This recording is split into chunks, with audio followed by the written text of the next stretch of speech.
So today I wanted to take a little time and go through ultimately what I would have liked to have been taught when I first started using Microvellum. And that is an intro to products. So an introduction to how the Microvellum products work, what are the 3 ways to edit a product, and how to navigate the workbooks, understanding Workbook Designer, the architecture of the workbooks. So at the end of this video, you'll be able to understand how to use product prompts, part properties, edit design data to interact with and edit your products, and then how to navigate Workbook Designer and understand the architecture of the workbooks. And then I'll also share Microvellum community. There's actually a good page I'll be referencing that overviews Workbook Designer and the different workbooks and kind of the hierarchy of the different spreadsheets. So I'll try to link this in the video notes as well. But ultimately, there are, to start with, 3 main primary ways to interact with products. So the one most everybody's usually pretty familiar with from the start is product prompts, which I have here on my shortcuts bar, but you can also get to this from your modify products, product prompts, or you'll see here in command line you've got MV product prompts. And so this is, kind of the starting way to interact with products, and this is how you want most of your users interacting with them. So what shows here is what your library products were set up with and to be intended to show here. You can pick your spec group, you can edit different prompts that are set here to be editable at this level. You can put in an item number and comments and things like that.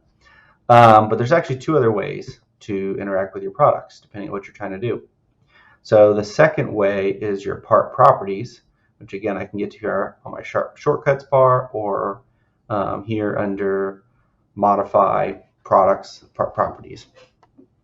And so this is another level deep into what you can control. Here you can basically control all the prompts, all the parts, all the sub-assemblies, and machining tokens, drawing tokens, origin of parts, and things like that. So you can edit more of your product from this interface, but still in a user-friendly interface that has help text and instructions and things. So over here on the left side you've got your product, and then you're going to see your sub-assemblies here. So if you have sub-assemblies, you're working in a component-based library, which the library I'm in right now is a component-based library, so I can see all of my sub-assemblies, and from here I can right-click and show the properties, and so from here I can see all the parts within this, which in dark is a part that's turned on. See the quantities 1. If I go to these gray ones, the quantity are 0, so there's cut parts,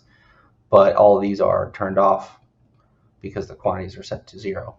We've got things like your origin and rotation, your drawing tokens, machining tokens, etc. If I were to go back up to get out of here, out of this subassembly, I can right click show properties of the product again, and then here I can also see my subassemblies. So you'll see this actually mirrors what's over here. Over here is just in alphabetical order. Here's in order of what's in the spreadsheet. So this adjustable and fixed shelves is also this. But I can see some things here like, okay, this has a quantity of 1. If I go to my base assembly, which is down here, I can see it's a quantity of 0. If I go to carcass base, you'll see a quantity of 1. So you'll notice that the gray ones over here in the tree are a quantity of 0, so they're turned off. The green ones have a quantity of 1. And later on we'll talk more about what those colors mean. Right now you just think green is good. This is unedited basically at this point. So what's the third way? The third way to interact with products is through edit design data. And think of this like when people talk about how Microvellum is basically Excel in the background, or they talk about working in the spreadsheet, that's edit design data. Right away it comes up with, and in this case again I'm in the component-based library, so all of my cut parts are in my sub-assembly, so they're not at the product level, but you can just as easily have cut parts here. You've got your hardware parts, then you've got your sub-assemblies, and then your prompt. Your prompts is really where this is where you have the variables and things that show up in your product prompts to edit the product and control everything. So there's certain default ones that every product has, width, height, and depth being 3 of those default. And then you can have any number of defined prompts down here. And so you'll notice if I click on the value cell, it'll give me up here the name of that defined name. So you think about this just like Excel.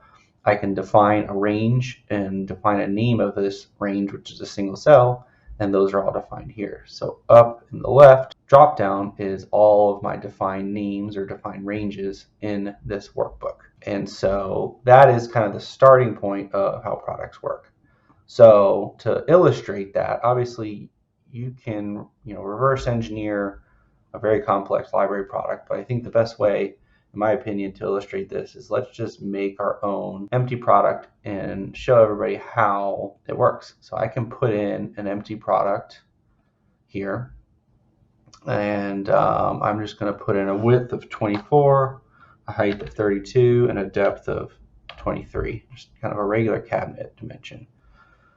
Okay, so now I want to draw this. How do I draw this? Well, if I go back here, I can go to my product viewer for the drawing that I'm in, and you'll see that product that I put in. So I am going to draw this. I'm just going to select point at a selected point. And you'll see here, I just have a few things I can control. I have my width, height, depth, total product price, total product price adjustment. So these are the default variables that come in with any product. You also have product angle, quantity, item number, and comments by default on everything. So I'm going to leave these. I already set those what I wanted, but I could pick a spec group. I could do any number of things like I could in any product. Actually, I'm in a metric library. I put in imperial dimensions, so I'm going to fix that real quick. And this is actually, I can show you an interesting trick. So in product prompts, you actually have the ability to edit formulas from the product prompts for certain variables. So in this case, I have a type 1 variable, and I'm going to right-click Show Formula. And I want this to be metric. I know I'm not very good at the conversion, so I'm just going to do times 25.4. I could also probably find a global variable here by clicking on names, and I think there's a unit device or unit factor. I don't know if this is right, but let me try this. Yep. So that is a global variable that is basically a placeholder for 25.4. I'm going to do that for each of these.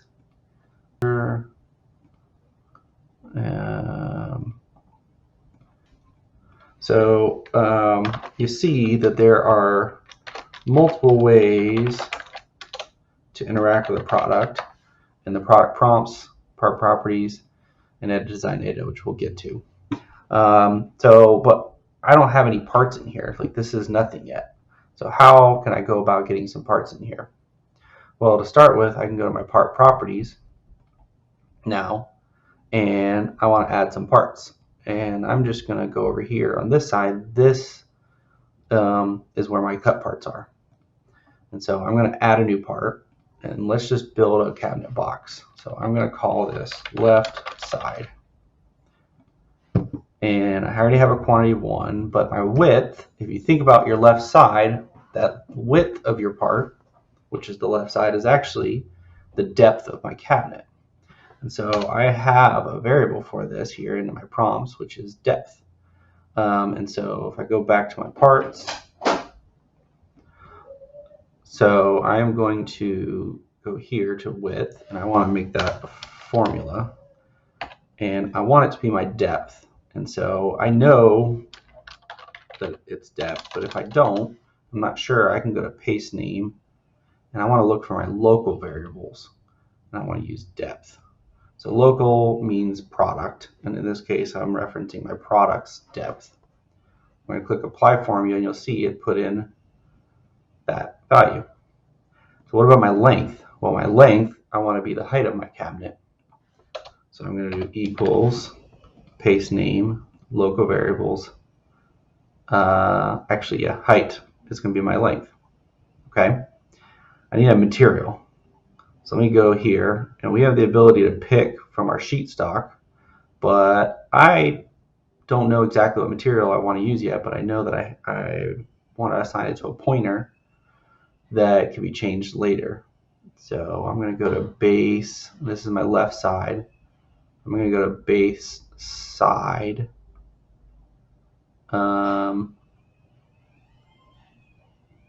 Unfinished open. We're going to treat this like an unfinished open cabinet. All right, so now I've got my name, my quantity, my width, my length. It should be everything I need. So let's see what happens here. So it actually drew this not where I want it. It's back here laying on the ground behind where my product is. So I need to rotate this up and pull it forward. So let's take a look at how we can do that. So in our origin and rotation tab is where we can control X, Y, Z origin and rotation. So I can see here my base point. This represents the base point. This represents my part, which you see it's laying down like it shows here. And my base point is the back left corner, which is the origin of my product. So I want to rotate this around the y-axis up. So my y rotation, I'm going to do -90. So that got me up. If I save and redraw, we'll see that. But now I want to pull it forward. And in this case, I could rotate it around Z, but generally in Microvellum products, you want your edge. I want my reference point to be that front edge, which is the edge banded edge of my cabinet. So I'm going to pull it forward, and that is in Y. So I'm going to change my Y origin. So if you think this is 0, 0, positive Y goes this way, positive X goes this way, negative X goes this way, negative Y goes this way. So I am going to make this a formula that says equals negative. And I want this to be the depth of my cabinet so that if I ever change the depth, it's going to update accordingly. So, okay, great. Got this here. Only thing now is I want the outside face of this cabinet to be the edge of my cabinet. So I need to shift it over by the thickness of the material. So again, that is going to shift over in X. So I'm going to put in X origin, but I need to know the thickness of my material as a variable somehow. And if I look here, I don't have that as a variable here. Let's create it as a local variable. So I'm going to add a prompt.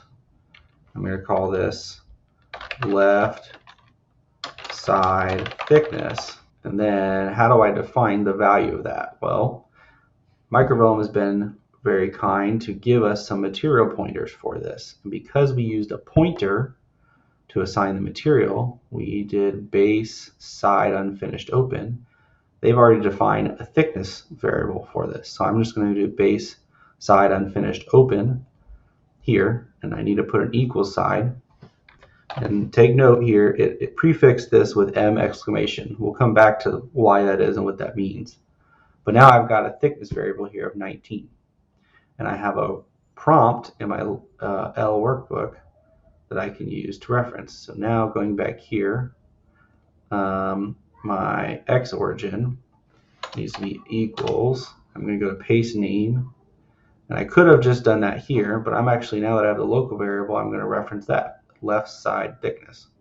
Save and redraw, and it shifted over. Awesome. So now I need a right side. Well, I've done half the work here. I'm just going to copy this left side. I'm going to go here and change the name to right side. The part size is the same. So, but if I redraw it, there's nothing there. It's because it's actually sitting right in the same place. So there's two parts on top of each other. So I need to change my X origin. And in this case, I need it to move over in X by the width of my cabinet. So you see here, we got it over by the width, and it's exactly where I need it. So now let's add a bottom. And it's going to tell us we need a name. I've got a quantity. I'm going to pick my material, and I'm going to go here and go to base. Let's see if we've got something. called base bottom unfinished open. Perfect. We've got a pointer. Okay, so now I need my width. Again, this should be equals depth. My length, though, now should be the distance between these two sides. So that's a little bit more complex. I know I can reference equals width of my cabinet. Let's see what that gives us. Okay, so now I need to reduce that by the thickness of my left and right side. And if you'll remember, we only created a prompt for left side thickness. So let's go ahead and fix that and do a prompt for right, which in this case is the same, but if, for instance, you had some logic to make your right side different than your left side and use a different pointer, you would potentially have a different value there. So now we've got that. I'm going to go back here to my length and I'm going to reduce it by left side thickness as well as my right side thickness. So I've got equals width minus left side thickness minus right side thickness. All right, so I think we got that right. We're just missing our X origin because we need to move this part over by the thickness of the left side. So I'm going to use that same name of left side thickness. All right, now we just need to pull it forward. And as we did before, we can use equals negative depth because remember why negative is this way. All right, we got a bottom. Now let's copy that and make our top. So what would we need to change here? We've got the same width, length, but we need to move it up in Z. So let's do equals height, see what that gives us. All right, we're up where we want to be, except we're high by the thickness of the material. So we could either change the Z origin by top thickness, or we actually have something else we can take advantage of here, which is our base point. And every part here has a base point, and we'll cover this more in another video, but essentially if every corner of this 3D part has a number tied to it. So this one is 1, which is where we're at, and the one adjacent to it, up from it, is 2. So if you go around the part, it's going to be 1, all the odd numbers on one side, 3, 5, 7, and then it's going to be 2, 4, 6, 8. So I'm going to just change this base point to 2, and it's going to shift it down. So now we have 4 sides to a cabinet, all from scratch and part properties. And as you can imagine, it'd be very easy to carry it through this logic and continue to add parts and things like a toe kick height to adjust it. So let's take a look real quick at the workbook and edit design data to see what we just did. So here's our parts that we added, the same 4 parts. They're in the cut parts tab, and we've got our quantities, we've got the formulas. You'll notice all the variables that have formulas are red. So in edit design data, that'll be common. And we've got these formulas that we put here defined. When we picked a pointer, what it actually did here is it put in a formula to reference that pointer. And then we've got the base points we selected. Remember this one we changed to 2. And then the formulas for X and Y origin. If we go to the prompts tab, we'll notice similarly the prompts we added. So you've got left side thickness and right side thickness here. So let's see what that looks like from the product prompts. All right, so because we added these prompts, they're visible here. And by default, they are a text box, which is a type 1. If I wanted, say, I don't really want these two here, though. I don't want to see those. And these, I want to see them, but I don't want to be able to edit them. So if we go back to workbook, well, let's start by part properties. And we go to our prompts, total product price. So say I want to hide this. I can here say hidden. Or I could change the control type to hidden. So I'm going to change the control type to hidden, which is, you'll notice it said type, it's 6 there. I picked hidden, but it said 6. Each of these are numbered 1 through 6, and then the dimmed are 10, 20, 30, 40, 50. And we'll get to that later. So I'm going to hide both of these by just making them a hidden type. Make sure that pulls stuck. And then these, I don't want them to be hidden, but I want them to be dimmed, is what it's called, so I can't edit them. So I'm going to make this a dimmed text box, which is a type 10. Dimmed text box, which is a type 10. So save and close, and now if I go back here, you'll notice these are dimmed, so I can't edit them, but I can see them, and the other two are gone. So if we go back to edit design data, we have now covered, at this point, the first part of what we talked about, which is 3 ways to edit a product, product prompts, part properties, and edit design data. So let's cover real quick the hierarchy of the workbooks, which is Workbook Designer and Workbook Architecture. And so again, I'll link this, but we're going to go through how do you get to the Workbook Designer, and then what are each of these spreadsheets. So from Edit Design Data, I can come up here and there's this little button, which is Workbook Designer. So what this does is it actually opens the entire Workbook Designer of all the workbooks behind the scenes. So here's our L workbook, which looks just like our product edit design data. We've got our cut parts and our prompts. But there's all these other workbooks. So we've got L, we've got H. H is our hardware. E is edge banding, M is materials. So these are all three together are material file.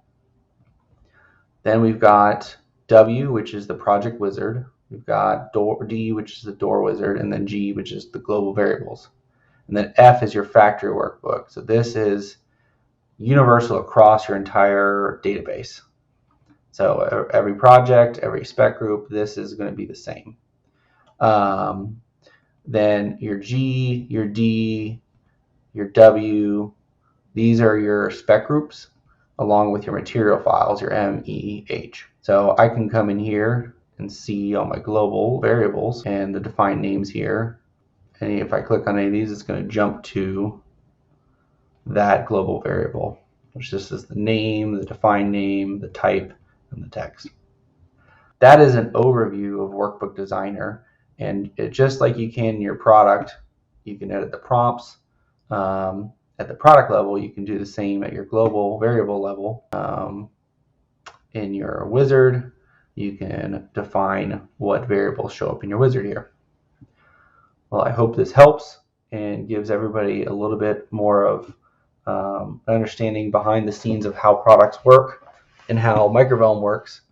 And with this, you can actually take this information to be able to reverse engineer really anything in the library, an existing product, to be able to dive in and understand, okay, how is this product working? I can go and drill down into any formula, the prompts, and kind of back into troubleshooting or learning something from an existing product.